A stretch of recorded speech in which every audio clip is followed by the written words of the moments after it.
Good afternoon, morning, evening, as it might be, wherever you're joining us from.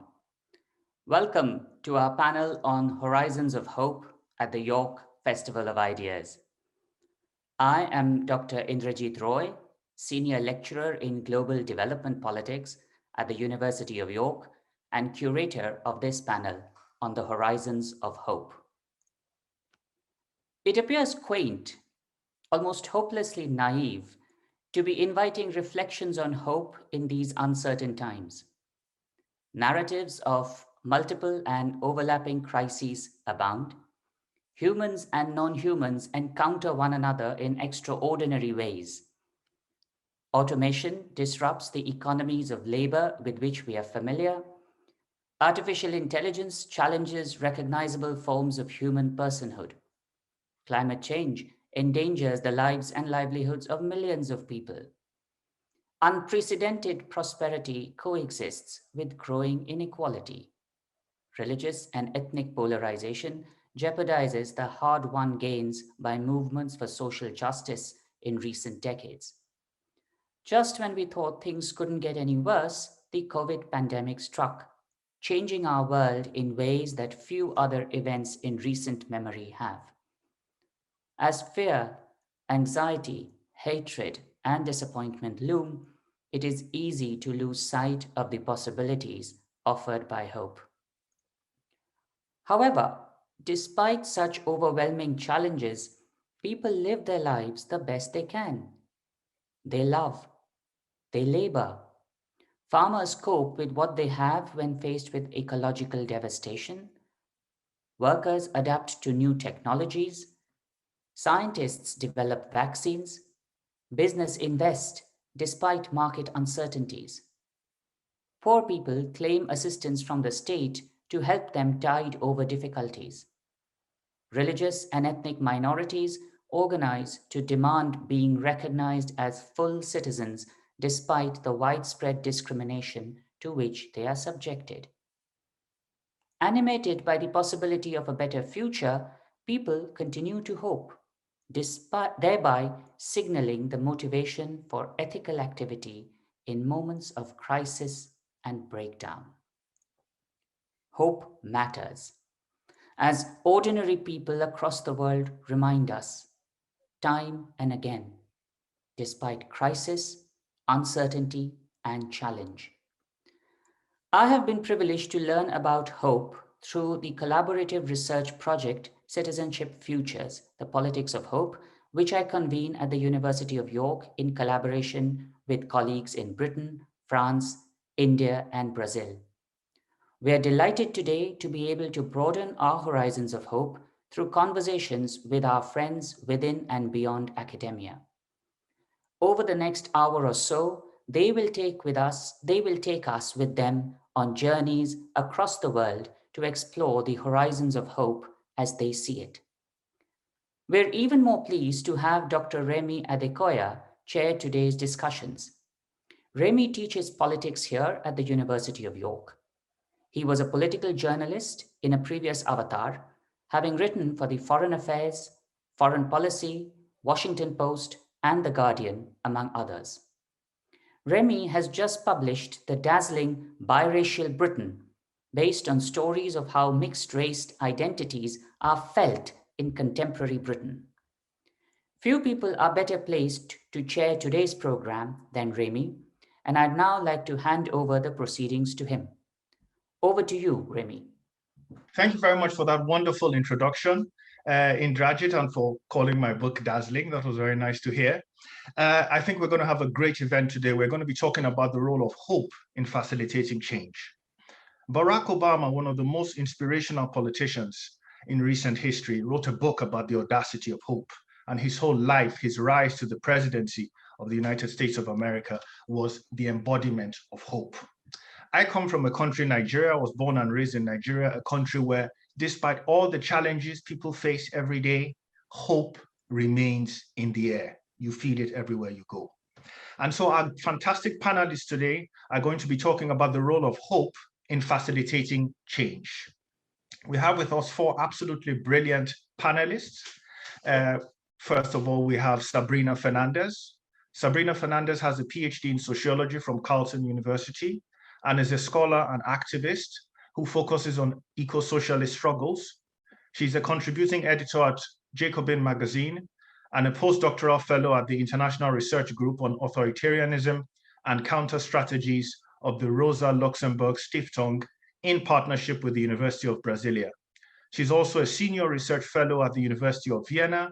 She's the producer and on-screen host of the radical left YouTube channel Tese Onze, hope I pronounced that right. And Sabrina has published 2 books in Brazil. I would even try to pronounce one of them because it's in Portuguese.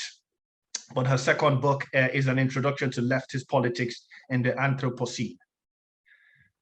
Then we have also Abdulmalik Simon. Abdulmalik is a senior professorial fellow at the Urban Institute in the University of Sheffield here in the UK. He's also a visiting professor of urban studies at the African Centre for Cities in the University of Cape Town. He has a wide range of publications. Simon has worked for a wide range also of multilateral institutions and NGOs specializing in urban development. And as I said, I won't even try to list all his publications, but I just suggest you look out for his forthcoming publication from Duke University Press titled The Surrounds, Urban Life Within and Beyond Capture. We also have with us Ghazala Wahab. Ghazala is the author of Born a Muslim, Some Truths About Islam in India. She's also the co-author of Dragon on Our Doorstep, Managing China Through Military Power. She is the executive editor of a monthly magazine on national security and defense called Force. She also writes a column titled First Person. Her areas of interest are homeland security, terrorism, Jammu and Kashmir, left-wing extremism, and religious extremism. She tweets regularly. You can also find her on Twitter. Finally, we have Melissa Williams. Melissa is a recent applied human rights and law graduate from the University of York, right here. She's currently working as a research assistant on the Citizenship Futures Politics of Hope project, alongside her job as a discrimination caseworker for a local charity. Melissa co-founded the Anti-Racism Working Group during her time at the university and has maintained membership within the group as an alumni. So we'll conduct today's event starting with some short presentations from our panelists, after which we'll have a Q&A session which everybody is invited to contribute to. So if we could start with Melissa's video, please. Hello, my name is Melissa Williams and I'm a graduate from the University of York, a charity worker, and I'm also currently working as a research assistant on the Citizenship Futures Politics of Hope project at the University of York as part of the London-based team alongside colleagues based in Mumbai and in Paris. Today I'm going to talk a little bit about the approach to the theme of hope within my role on the research project, my own personal approach to the theme of hope, and how my experiences in the field and throughout my life have highlighted the importance of hope mirrored with action. The approach of the research team towards the notion of hope for the future is that it remains central to the political imaginations of socially excluded people.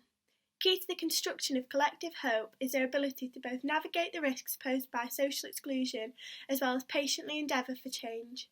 As you'll all be aware, since 2020, the coronavirus pandemic has shaped life for many people beyond recognition, and many of us have found ourselves socially excluded, not solely because of our characteristics or background, but because the government has repeatedly enforced rules of social isolation in order to prevent the spread of the virus. Since the pandemic began, the UK government now estimates that the number of people living in poverty has increased from 14.5 million to over 15 million and counting. Upon talking with people who've struggled before the pandemic had hit London, it is clear that the institutions of support, such as charities, religious organisations and even Friends, have been severely restricted in the ways in which they can serve those who need it. It is made clear that during this period of intense social exclusion, we must all consider how those who were living on the edge pre-pandemic and who are now have endured, navigated and continued throughout this period, and how our visions for the new normal must also include their hopes and desires too. My personal approach to the topic of hope has been heavily influenced by my positionality as a mixed heritage woman of Afro-Caribbean descent.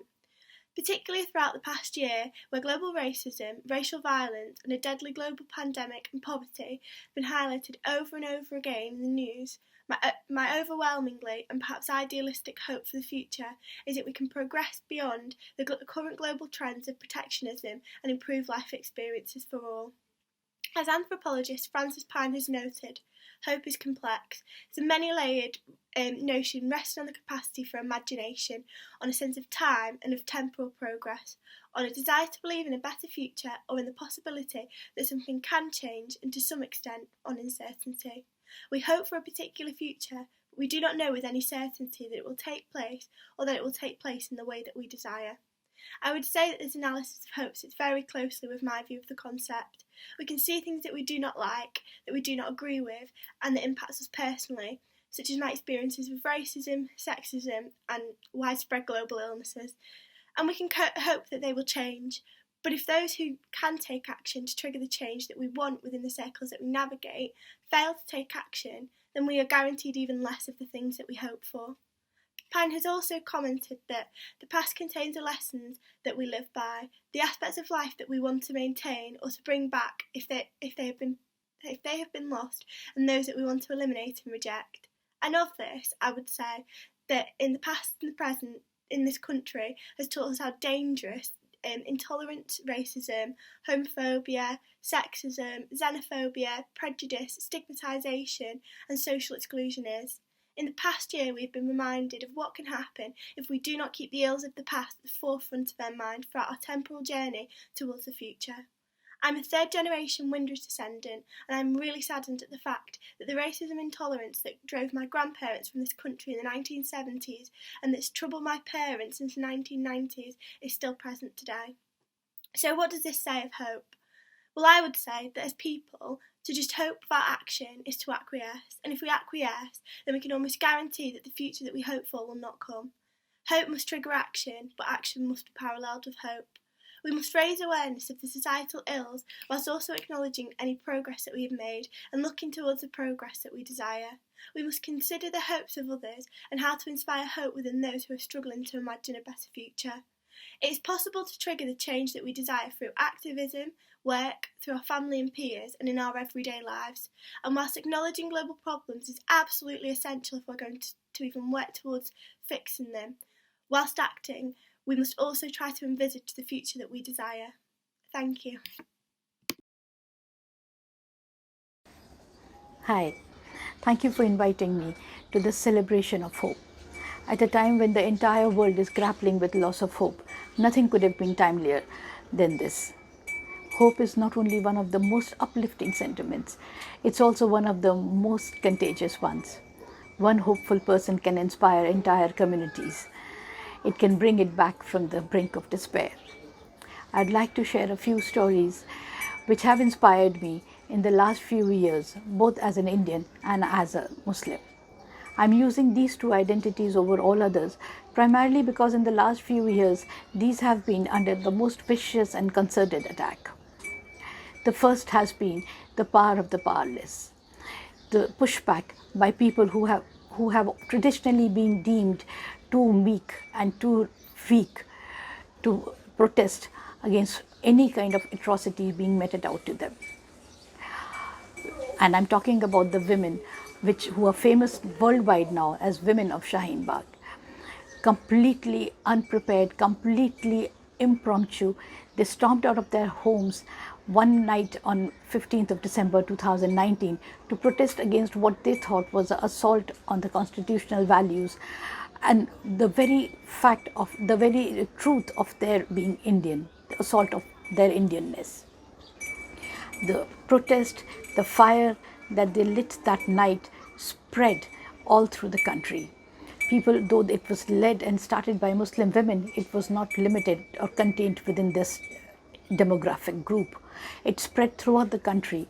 People of all religious backgrounds, all age groups, all economic backgrounds, everybody joined in. And within a month, there was something like hundreds of protests all over the country. The fire that was lit by the women of Shaheen Bagh continues to inspire people to come out on the streets and assert their rights, to demand from the government what they think are their constitutional rights. Even as we speak now, there is a protest going on in parts of northern India where farmers are protesting against the government's new farm laws. Though nothing has been officially communicated, but just as happened in the case of CAA and NRC, which the women of Shaheen Bagh was protesting, even here it looks like the government would defer the farm laws for some time. Hopefully they'll defer it forever. It is not only on the streets that people have been protesting. When the government or state governments led by the ruling party, which is the Bharatiya Janata Party, decided to turn a slogan, a propaganda into policy making by making laws against what they call love jihad, a global conspiracy under which Muslim men are enticing vulnerable and gullible Hindu women for the sole purpose of religious conversion and procreation of jihadi terrorists. There has been a pushback, not on the streets, but on social media. Hundreds of people, young couples, old couples who have married for choice, irrespective of their religion, they are sharing their stories and they're telling the government that this is a personal matter and it is beyond your jurisdiction. You cannot interfere, you cannot tell us who we should marry. Whether you have an agenda or you don't have an agenda, but marriage or relationship, in personal relationships are beyond the government control or government laws. This sort of a pushback has been the most heartening or the most positive stories that has come out of India in the last few years. And it is because of this power of the people that they have discovered now, they have discovered that they can do things on their own without the support or without the umbrella provided by the government. We are seeing this during the pandemic when the government has been found completely unprepared and unmindful. People of all communities, all religions, all age profiles are stepping out and helping one another. There are no divisions of caste, community, money or anything. They are out there to help one another because they feel and they believe that as people, as human beings, as citizens of India, it is their responsibility towards each other. These are not just stories of hope. These are stories of self-belief. These are stories which tell us that even one hopeful person can help others regain their loss of hope. These are stories that change can happen if you work towards it. These are stories which tell us that if you strive hard enough, nothing is impossible. Thank you so much. Nearly 10 years ago, Vaijayanti Rao and I laid down the notion of the urban majority in order to think with processes of urbanization in the global south that we felt were underdeveloped and undervalued. We pointed to all the practices that made individual and collective lives of the poor, the working class, and the lower middle class intersect with each other, form intricate webs of interdependency and reciprocity. Pointing to the urban majority as a mode of collaboration was a way of capturing the sometimes bewildering choreographies needed to operate in complex cities, and sometimes yielding surprising alliances that would not be possible simply thinking in terms of best practices. More recently, we have begun to see how these forms of cooperation and mobilization are occurring in the context of northern cities, whose fractured neighborhoods, failing infrastructure, and dense pockets of inequality harbor conditions similar to the working class districts of southern cities. If the notion of majority implies a mathematical connotation, in the sense that most of the urban populations in the South are characterized by a specific kind of person, household, or community, we sought to move away from this and rather emphasize a mathematics of recombination. Here, the ways in which different economic practices, behavioral tactics, forms of social organization, territory, and mobility intersect and detach make up a kind of algorithmic process. Such a process continuously produces new functions and new values for individual and collective capacities, backgrounds, and ways of doing things. So majority was never a static entity, never a sociological or political thing, as it was a manifestation of the possibilities and affordances that urbanization lends to inhabitants, bearing the structural onus of largely having to make their own way in urban life. Households of different income levels often live close to one another. The workshops of the poor and working class often provided affordable objects of consumption for the lower middle class, as the lower middle class often in turn ran interference for the irregular economic activities that complemented their more formal channels of employment.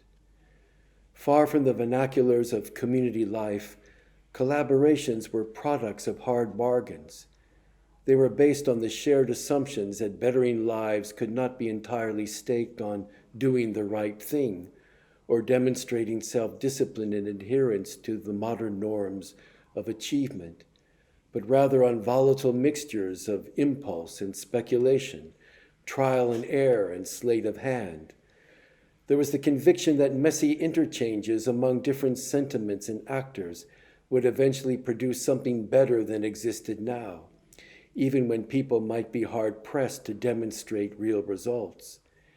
In the rough and tumble everyday worlds of trying to make the most from what was available, of putting together people and things that didn't seem to really go together, residents tended to be convinced to let many different scenarios play out, and demonstrated a basic tolerance for ways of doing things that didn't necessarily correspond to their values or beliefs.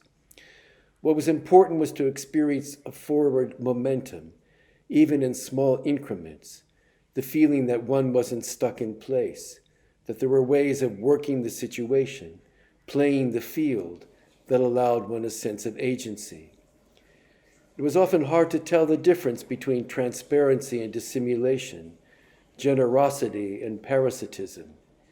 Keeping one's head above water and navigating densities of different obligations, needs, and games took a lot of work and patience, and sometimes seemed to drain energies in pockets.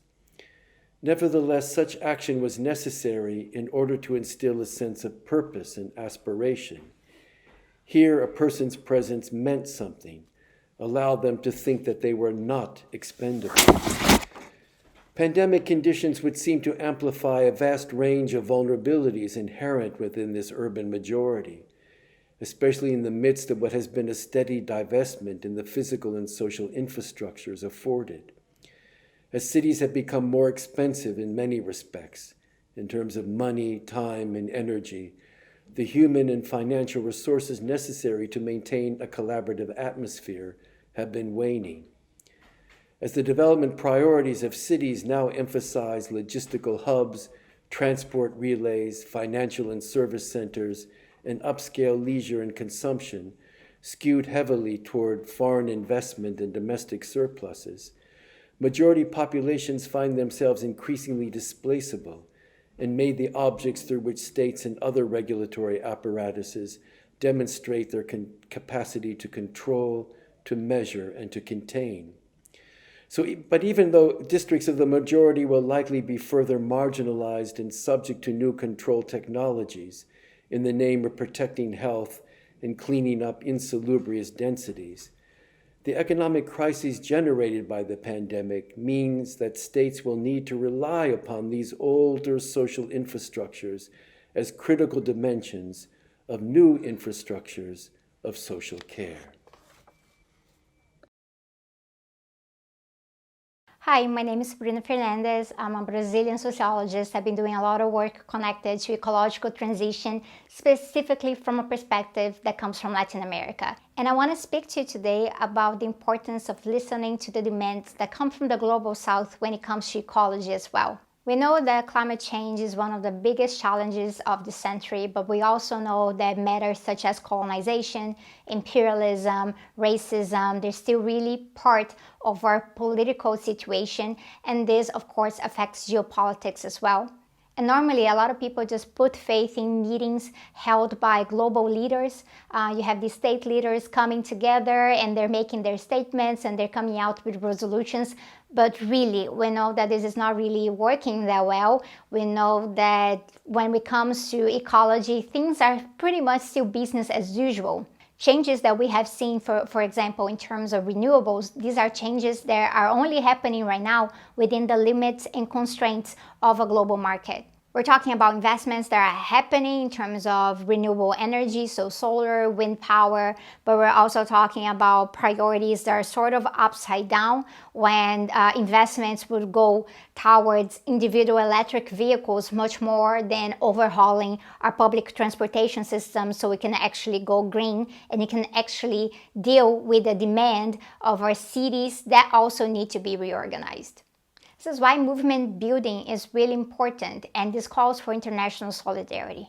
We have a lot of social movements in Latin America that are at the forefront of these struggles because for a really long time, when it comes to development in richer countries, it is our countries paying the bill.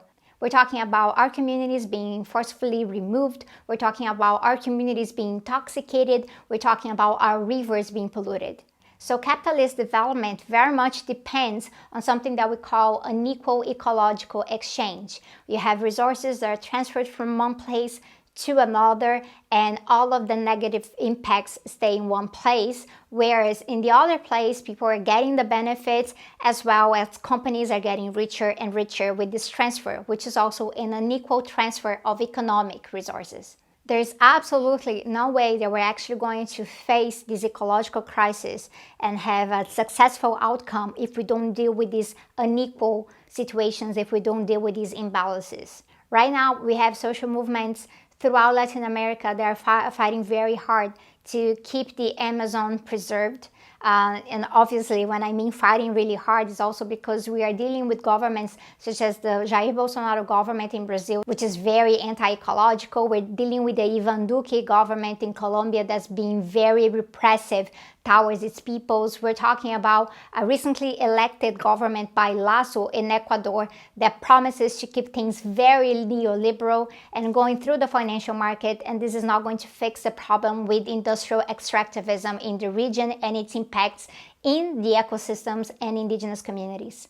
That's why you have indigenous organizations throughout the continent that are organizing to make sure that people understand throughout the world that these are demands and these are struggles that are local to us, but they also require international solidarity. When a far-right government is elected in a place such as Brazil, this is not just a problem of the Brazilian people. The destruction of the environment in Latin America, be it because of these far-right governments or because of their dealings with imperialist forces, their dealings with foreign companies, they are mining, they're also taking away the forest, they're also contributing to furthering agribusiness and large-scale agriculture, which is also involved in healthcare problems. We know that this is all connected. Chile is going through a constitutional change right now, and that was only possible because of mass mobilization, and this mass mobilization wasn't born overnight. It's a lot of base building work, and this is also the work of ecofeminists, it's also the work of traditional and indigenous communities that were fighting, for example, for the right to water against the privatization of water in the region. And when a far-right coup was overthrown in Bolivia, this was also possible only through mass mobilization by traditional and indigenous communities in Bolivia. And this makes us realize that yes, elections are important, but we cannot just put our faith on the dealings between the state leaders. It is pressure from below that makes the difference, and at some point, I hope it makes enough difference so that power can be taken as well. If at the core of capitalism, there are so many problems today, and new problems and new crises are being created every day, it just means that we need to pay more attention to what's happening at the margins of capitalism and understand that real radical change needs to come from these places, and that's why they need to be supported. Okay, thank you all very much for those fantastic presentations. I think they gave us great material for a discussion going forward. We already have a question from the audience. So the question goes, and I'd pose this, Ghazala, if it's fine, I'll pose it to you and I'll explain why. So the question goes, in a time of such anxiety and fear, how can we harness and develop practices of hope? Where should we look for inspiration? And Ghazala, I'd ask if you could start with this, because you talked about how in India right now, there's a community feeling that has developed, you say, across social classes across religions because of the crisis, because of the COVID crisis. How can that be built on moving forward? How can we make sure that doesn't, turn into one of those things which, happens during a crisis, that people come together and then when the immediate crisis is over, sort of, everybody goes their own individual way. So if you could start, so the question goes, in a time of such anxiety and fear, how can we harness and develop practices of hope? Where should we look for inspiration? And if you could factor in what you've just said about India, trying to answer that question, Ghazala. Thank you so much for this question. This is a serious concern that people come together in the time of crisis because they have nobody else to fall back on. So they fall back on one another. And once things go back to normal or when the crisis abates, they go back to their old sectarian or old prejudices. Fortunately, in India, and this is what is giving hope to a lot of people like me, this crisis has come at a time when already there was a churning within the society that the far-right agenda of agencies associated with government was practicing a politics which was exclusionary in nature, which was excluding a large part of the population, or at least alienating a large part of the population. So this realization that this has been happening in a very deliberate and concerted manner. I had alluded to this Citizenship Amendment Act, which the government of India passed, which is probably unprecedented in modern times, that the government has decided after so many years to determine who the citizens of the country are. When we are talking about open borders, at the time when we are talking about huge crisis in the world where refugees need asylum, we are actually closing our borders and we are deciding that certain kind of people should not be allowed inside the country based only on their religious identities. So this sort of a policy obviously has not gone down well with a large number of population, and I'm not talking only about the people who think they will be affected by this, which is largely the Muslim population of India. Even the people who are not Muslims by religion, they have been protesting against this. So the pandemic, this coming together of people during the pandemic has been a part of this collective which kind of grew in the last 2 years, since 2019 onwards. So there is hope that probably this sentiment would continue even after the pandemic. This coming together of people, this realization that our future lies in being together, being collective in our struggles, in our achievements, probably this will outlive the present crisis. So there lies the hope, and in hope we all live. Okay, thank you very much, for that, Ghazala. And thank you, audience, for that question, and please keep the questions coming. I have another question here, which is, what role does religion have in hope? So I don't know who would like to take that one.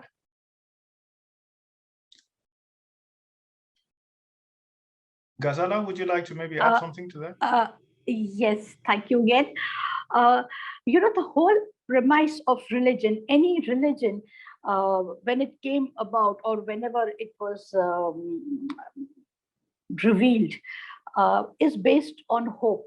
It was based on the premise that your present conditions, your present life can improve. So that itself is hope.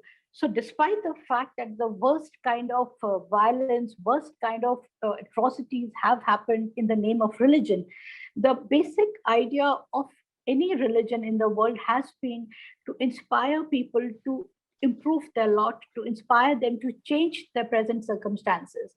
I mean, coming specifically or talking specifically about Islam, considering that this is one religion which has been troubling in the world because of terrorism and various things. The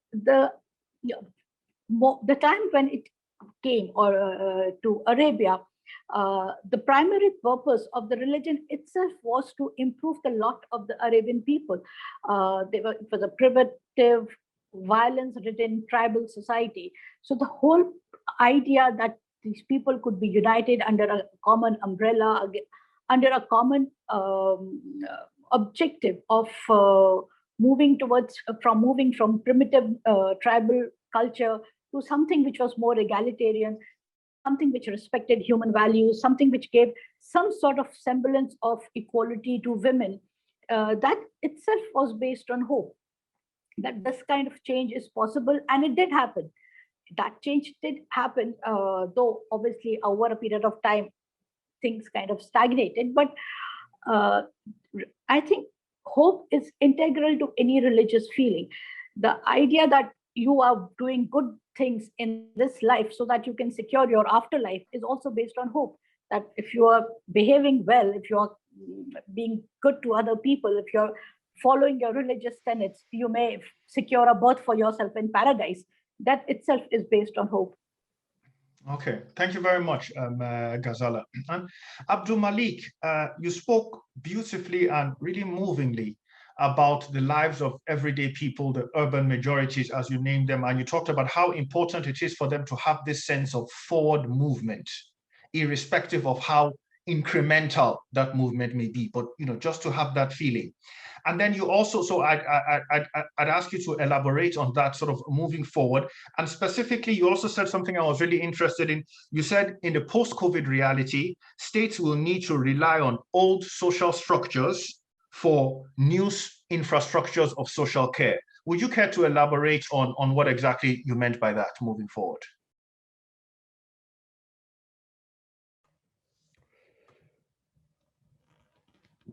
I mean, if you look at the ways in which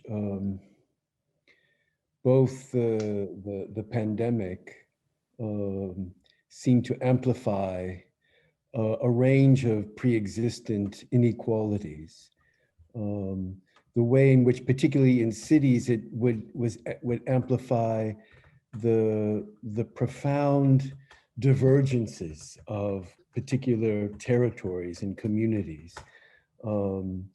the structural disentanglement of urban areas into more specific bastions of everyday life. What are the fundamental kinds of institutions and infrastructures that are necessary in order to try to keep the city together as some kind of coherent entity through these kinds of larger pulling apart? And that means, in some ways, that the household is no longer just the household. I mean, if you look at, for example, if you look at the women's movement in Argentina, it wasn't just about filling the streets with women demanding the legality of abortion. It was complemented by a neighborhood to neighborhood inquiry and work in asking, what does it mean to have, what is the household? What does it look like? What is its shape? What is its responsibilities? What is the workplace? What is the school? What is the daycare center? What is the street? And in some ways that these kinds of social formations are always in some sense being rearranged, actively rearranged in order to provide them new potentialities, also being rearranged because of the kinds of debilitative forces that are being directed against them. So it's not something that is either destructive or virtuous, but having to work within that kind of tension. And so in some ways, this is what the urban majority has always attempted to do. How do you work within these kinds of interstices between contradictory forces and to make arrangements of everyday life that continue to sustain people and enable them to adapt to these constant circumstances? And I think what the pandemic partly amplified, I mean, it didn't reveal, but amplify the way in which everyday social arrangements are oftentimes very multiple, heterogeneous, diverse, and this has always in some sense been the work of the majority. Now, it's a work that often gets misrecognized. It's the official institutions of the state, metropolitan governments often don't recognize what this work really entails. And therefore policies are are promulgated and deployed that both misrepresent and mistarget what the reality is on the ground. And so that's what I mean by, in some sense, that if urban economies are going to be, in some sense, restored, made more viable, that there will be a reliance upon these kinds of work done on the ground, but also as my colleagues here in the panel have also emphasized, through a kind of refusal to be ruled in a particular way, the refusal to be governed, the refusal to be extracted from in arbitrary and debilitating ways. So that refusal and this kind of incremental work of always trying to create the sense that things are moving somewhere really happen in tandem with each other. They complement each other. They need to occur with each other. Okay. Thank you very much for that, Abdul Malik. We have more questions coming in. Another one, I think Sabrina would be perfectly placed to answer this, and I'll also connect it to something you said in your presentation. So the question is, as the Amazon is destroyed, can indigenous groups remain hopeful? And I'd ask you to comment on this in the context of what you spoke about, the rise of, right-wing governments coming to power in Latin America. And so what do you think is missing in perhaps the message of left-wing progressive movements for the people that is allowing right-wing governments to win democratic elections at the end of the day in Latin America? So on the question of, can people remain hopeful can indigenous people remain hopeful as the Amazon continues to get destroyed? And what is missing in the message of progressive left-wing movements in Latin America that is enabling right-wing movements? Thank you, Remy, and thank you to whoever made this question. Yeah, and I think they connect really well. One of the situations regarding the Amazon is that we're talking about a forest here that has about 13,000 years old, and it's a human-made forest. A lot of people don't know that, so it's not just something that was there. So the occupation of indigenous peoples in the region led to the formation of one of the most important forests and ecosystems in the entire world. So the territories that these indigenous communities occupy over there, they're fundamental to their culture, but they're also fundamental to maintaining the forest. So as the Amazon is destroyed, things are getting much worse because this is also leading to a rising violence against indigenous communities. So this adds up to over 500 years of genocide and ethnic cleansing in Latin America. But it's also important to note that we have a lot of other indigenous peoples that are tied, whose territories are tied to other ecosystems in Latin America. So that generates a lot of conversation, that generates a lot of solidarity, and it generates these bridges that are being built across other movements as well. So it's important to note that, yes, normally you would think that if it was about 3 centuries ago, indigenous peoples would feel much hopeless because that the genocide was ongoing and no one else was paying attention. But this is finally changing. They're getting heard in even, very respected places like the UN. They're being heard abroad. So there is room to grow in this sort of demands. And we're seeing these bridges being built across different spaces in civil society right now. So I also think this is connected to how people are reacting to these far-right governments. The Bolsonaro government is a prime example of a far-right government that's very much anti-ecological. So it has cut budgets, it promotes deforestation. So it is actually one of the worst anti-ecological governments that I have been studying so far. And people are reacting to it. So when we're talking about, for example, the Amazon, or be it the World Environmental Day or something like that, more people are gaining this sort of ecological consciousness because they understand that, well, if Bolsonaro is against nature and Bolsonaro is a fascist force, then maybe we need to be paying more attention to this. And I think this is something that should teach a lesson to these leftist and progressive parties, organizations, and aspiring governments, because in a sense, what happened in the past, about 2 decades in Latin America is that you had progressive governments rising to power. We call this era the pink tide era. But a lot of the discourse was very moderate. And in that sense, it allowed the far right to become anti-systemic, to posit itself, to position itself to society as, no, we're the ones who are against everything that's out there. And we saw this in the US, we saw this with the Brexit campaigns. We know that this is part of how the far-right lingo works nowadays. So these progressive governments or like aspiring governments, if they want to start occupying these places again, they need to start dealing with anti-systemic messages. I'm not saying that, I don't think that if someone comes out next year in Brazil and saying, yes, I'm so anti-systemic, I'm communist, they're going to get elected. That's not the reality at all.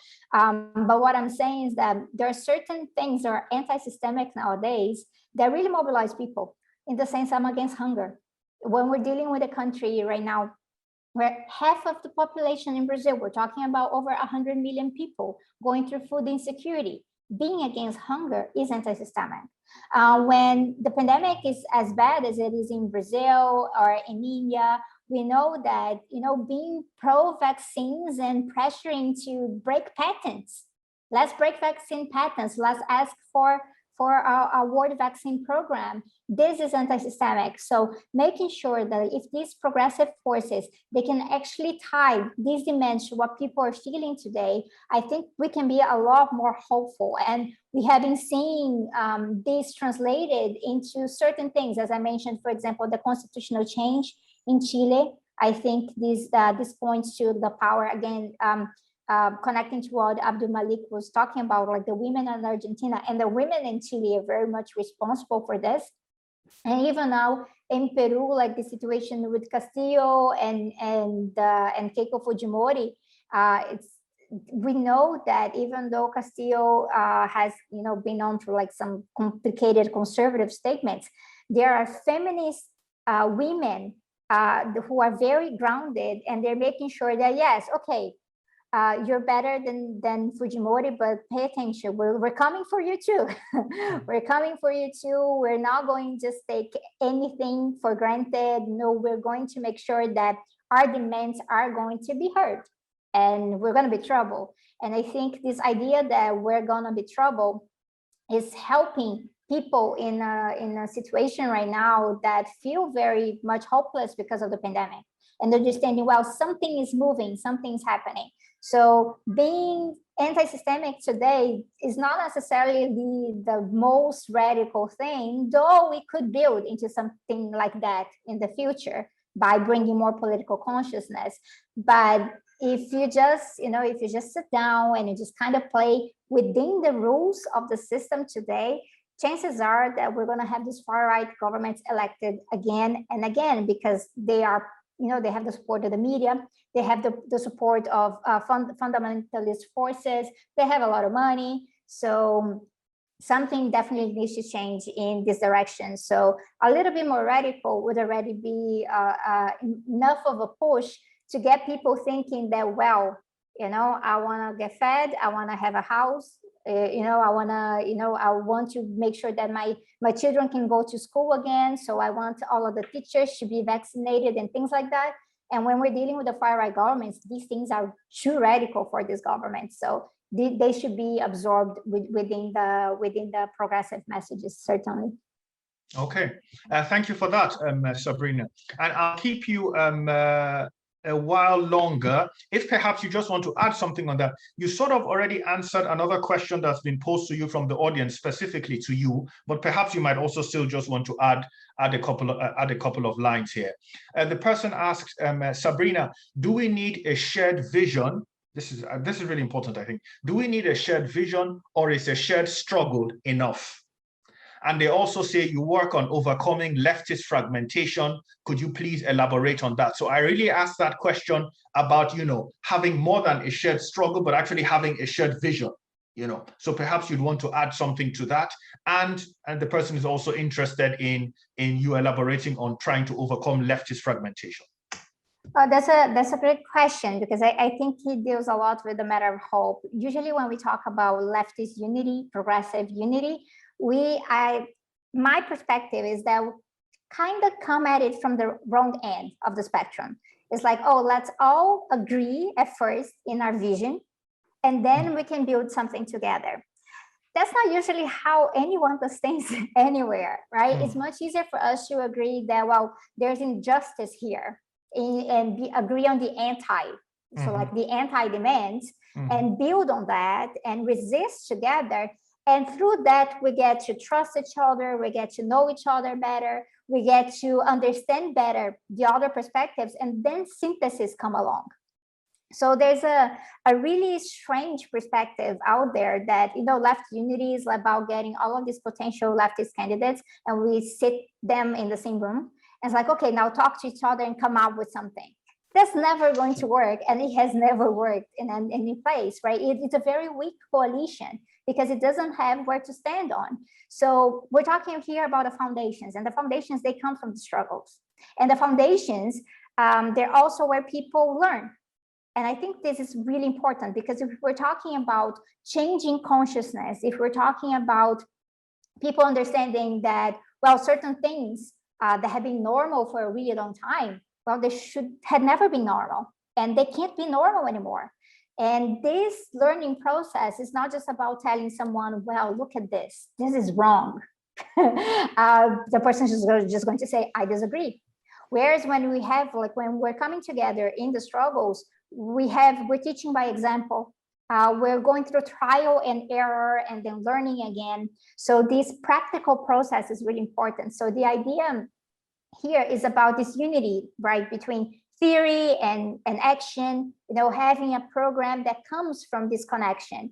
And it's not going to be like that just because you're saying, well, my program is the perfect one, and this is what's going to change things. And I think something that we have that makes me hopeful is that these struggles right now, for example, I've been talking, for example, about climate change in Brazil since forever. And right now, people are really, really getting more worried about climate change. And it's not because, these people have been talking about it forever. It's because they're seeing the consequences, and they're saying that when you pressure, certain things may change. So it's easier for people to become, more confident in their positions. And then from that, we end up getting more of a unified vision. So we shouldn't be imposing things. We should be building from the ground up. Okay, great, Sabrina. Strategically sound, I would think, and tactically too. Okay, there we have a question from Melissa, straight up, and I also linked this to something you talked about, which I found intriguing.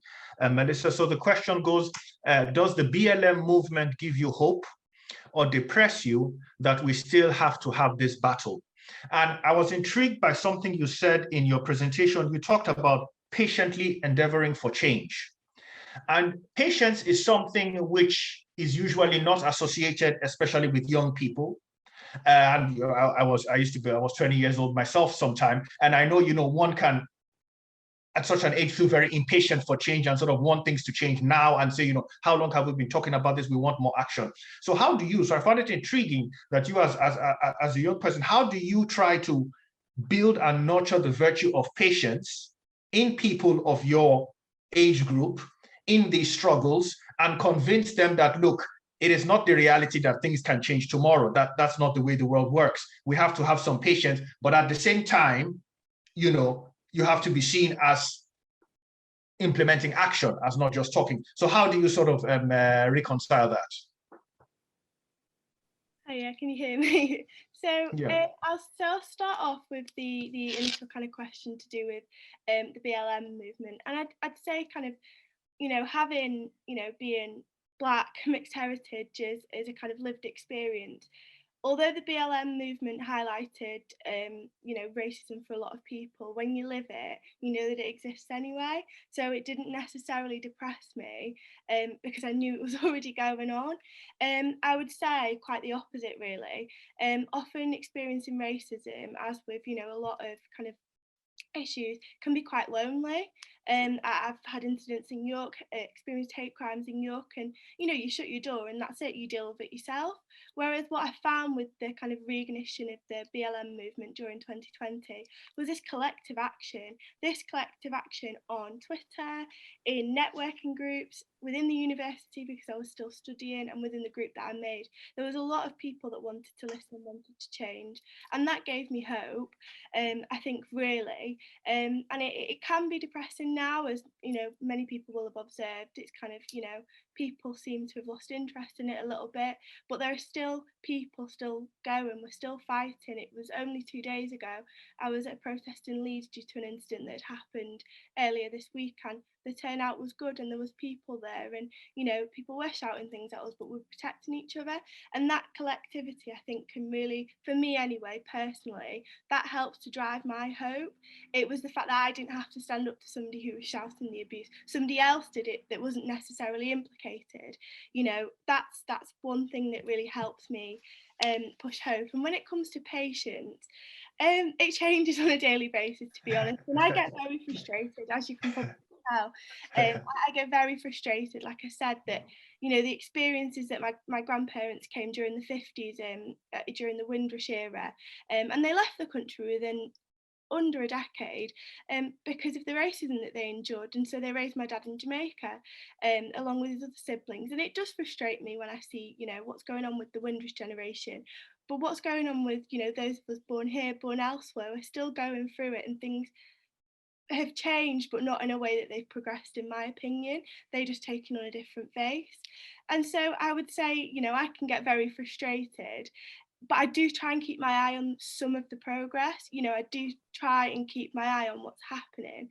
And at the same time, I do, want to think about the way that when my grandparents first came, they were laughed out of jobs, right? My grandparents were laughed out of the jobs that they wanted to do. Now I'm at a university, I'm the first person of my family to actually make it this far. I'm patient now because I hope that I can then help somebody else, and then help somebody else. I'm being mentored by brilliant Black women at the minute. They are obviously frustrated at the racism that's going on within academia, within the other circles that they navigate. They see the hope in the next generation. And I'd say that as a young person, as only 23, it's probably quite depressing, but that's where I'm starting to see it too. At the protest, there's people at college age and school ages that are coming with their school uniform, with their cards, and protesting. I think that's brilliant.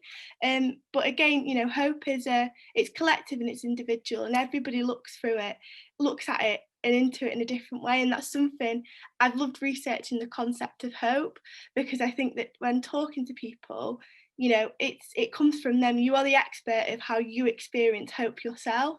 And so yeah, I'd say that's my personal experience with it. Thank you. I think your hopefulness shines through. I think it's really visible, and I'm sure many people are going to be inspired by you moving forward. Thank you, Melissa.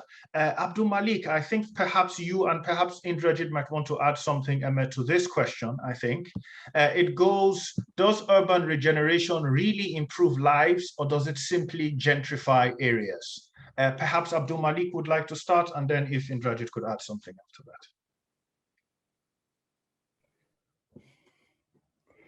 Well, it depends on what you mean by urban regeneration. Yes. There is the regeneration which basically is speculative, that tries to maximize the value of land over and above any other kind of use or value or function.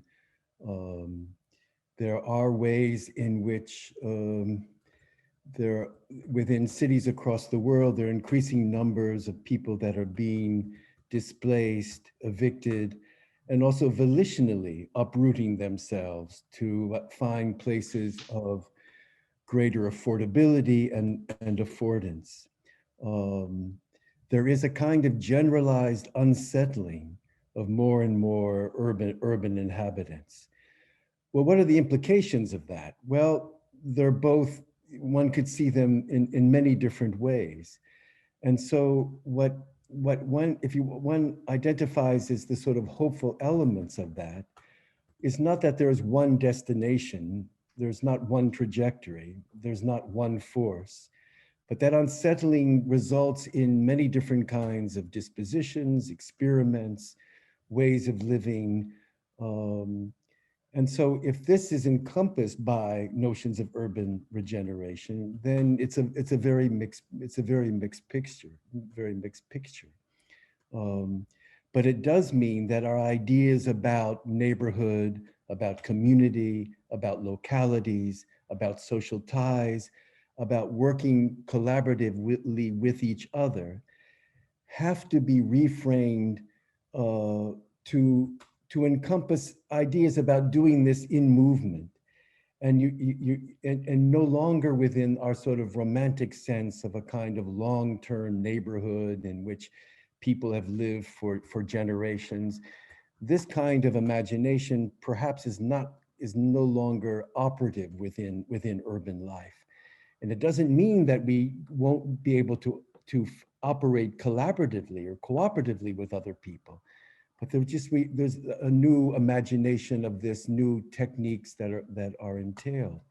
And these things are in some sense being worked out in situations which are oftentimes very precarious for people, but yet continue to be worked out. Okay. And Indrajit, if you wanted to add something to that, and there's also a direct question to you, Indrajit, which goes, what are your hopes for the outcome of this project? Great, thanks, Remy, and thanks everyone for bringing your perspectives on hope here, including those who are asking the questions. I think in response to this particular question about urban regeneration and what does it do, I would entirely support the point that has been made. Governments, municipal administrations, etc., they have various ideas about how they want the city. And those ideas may well end up gentrifying the city, as the question poses. They may well end up fomenting social exclusion. But I think we must never forget that people who have been excluded continue to have imaginations of how they would like to be included in the bigger political community, in the urban community. And I think it's those hopes that we sometimes are in danger of ignoring or neglecting. Of course, there is a problem. There is exclusion, there is violence, there is oppression. But that does not mean, as our panelists today have said, and as Abu Malik directly sort of picked on, that doesn't mean that there isn't an imagination of how people would like to live their lives, or there isn't an imagination of what is the good life. So it's not only about individuals, wanting to lead better lives. Of course, that's an important part, as Melissa said. But as Melissa also said, there is a collective dimension, which I think hope brings about, which indeed all our panelists have sort of pointed out.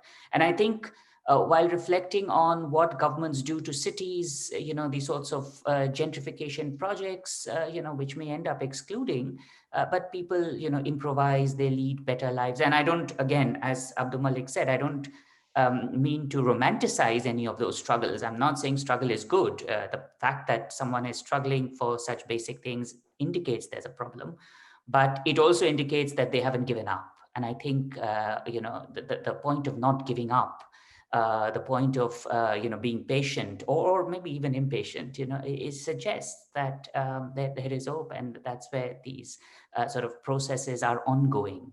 And I think you've probably got a sense of from this, to respond to the to the question that was directly addressed to me. What do we hope to get out of this project? We definitely hope to be able to document, as it were, some of the ways in which people continually push back against the exclusion and injustice that they suffer. or that they are, that they have been subjected to. I think we are looking to understand the sometimes very unexpected ways from which hope can sprout. And of course, they're unexpected to us. They're unexpected for us, but in some ways, they're very obvious sources. And I think the point was made. Ghazala talked a bit about religion, and the source of hope that religion offers. And of course, for a lot of us, religion, we've been taught that religion is the opium of the masses and that sort of thing. But religion does do things, inspire people in ways to sort of act for the collective good. I think Melissa pointed to some of the work, that she was also doing, how churches emerge among Afro-Caribbean people as sources of, getting together, collective action, which doesn't mean that religion has not been used for some very ghastly and terrible purposes. I suppose everything has been. But it is a source of hope. And our colleagues in Mumbai, looking at Buddhist organizations, which offer a great deal of hope to Dalits, who have been historically oppressed as untouchable, for instance, suggest that religion continues to play an important role in thinking of hope. So we hope to sort of get to some of these sources of hope. Of course, questions of collective action, but also non-collective actions, the sorts of improvisations that Abdul Malik was referring to. And I don't mean to embarrass him, but his work has been a source of inspiration for the kind of research that my colleagues and I are doing. So in that sense, we're hoping to sort of get that, to be able to document that. And I suppose leading on from this, we are hoping to, build together a sort of interest beyond academia in what you might call hope studies. Or I hope I haven't jinxed it by, giving it a name, but, at least, people sort of trying to understand hope without folding it into the World Bank sort of narrative of individual aspiration. I think that we are a little careful about. It's not only about individual aspirations and individual self-interest and people calculating things, but taking the sorts of risks that Sabrina was talking about. Collective action brings risks, and people are mindful of those risks when they get involved in collective action. So we say hope and not aspiration for a reason. And I think my colleagues, we've been called neoliberal from time to time, but that's fine. But it's hope, not aspiration. I think that's something we're very clear about. It's the collective sort of understandings, and we hope to sort of bring together and maybe be a point of conversation for colleagues within, but also beyond academia. I think I'll stop here. Remy, I've gone on for far too long. No, that was really interesting, Reggie. Thank you. And so, if we could have for our final short round, if each of you would be kind enough to offer a couple of words, because Indrajit talked here about sort of the need to broaden hope from that sort of individual focus into a more collective focus. So, what tools do we have today to spread hope, simply put? To spread it out into not just we sitting here or people watching this program, into the broader public? What kind of tools do we have to do that? Some final thoughts, if we could. Perhaps we could start from Melissa. Yeah, so I would say, thinking about the tools that I've got it from myself, social media, massive. Within the circles that we work, I think don't underestimate the amount of hope that you can inspire into somebody else just by living or smiling or just offering a small little thing. It could be small to you, but it could offer a massive amount of hope to somebody else. Work, reading, produce things like that. I think social media for me has been a massive one because of the social isolation of the pandemic, but obviously people can't access social media. So I'd say within real life and within the circles that we physically navigating, we can look to ourselves and see how we can, inspire hope in other people. Okay, thank you, Melissa. Abdul Malik? Well, all tools are a double-edged sword. So that one has to come to grips with always. But many of the tools are simply old-fashioned tools. It's mass mobilization. Look at the past year: Nigeria, Algeria, Chile, Colombia, Argentina, Sudan, Thailand, Palestine, Senegal, Hong Kong, India, Black Lives Matter in the US, how would you, how, it would be difficult to imagine a year ago that, you know, people would talk about abolition in Khartoum. And that is in part because of the other tool of being able to have these kinds of technical capacities to cross different kinds of geographies. Even those very tools, those very techniques also cause us problems in terms of, you know, what's the truth, what's not, you know, inundated with messages, difficult to negotiate.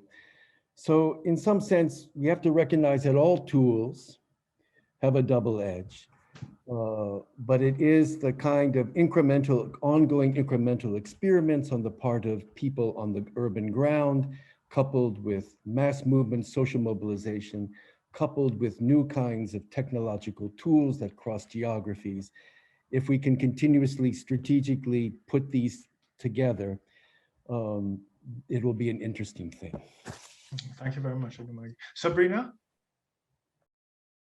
I think something that's really important is the power of showing up. So when people need it, be there.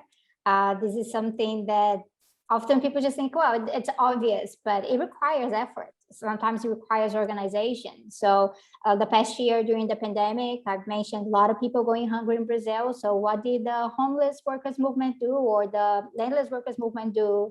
And many other people in like from social movements or civil society organizations, they started gathering food and taking food to people's homes. Here, you're not going to go hungry. We're going to make sure at least you have the basics to survive every month. So showing up helps a lot, and it also helps the people who are going through a really bad time understand that they're not alone. So I think it also speaks to what Melissa was saying, right? Like when you're being oppressed, sometimes it can be very lonely. So understanding that, like, well, somebody else showed up, so maybe other people will show up too, and maybe things can change from that. Fantastic. Thank you so much for that, Sabrina. And Ghazala, finally. I think everybody has spoken so well, so there's nothing much left for me to say. I would just quote, I would paraphrase a couplet by an Indian poet, and it's something which always gives me hope when I read this couplet. In English, it would say something like this: God knows hope is a very resilient creature. Whether you believe or not, you still wait. So I think that is the essence of hope. Whether you have faith or you don't have faith, you still hope that things will change. That's right. There's a Polish saying which goes, hope dies last. And so until the last human is left standing in the world, there is going to be hope. So thank you all very much on that note for this event. I really enjoyed it. I think we learned a lot from our panelists, and it's been fantastic. I found it. Hope the rest of the audience also share my enthusiasm. So thank you very much to our panelists, and that'll be it for today. Thank you.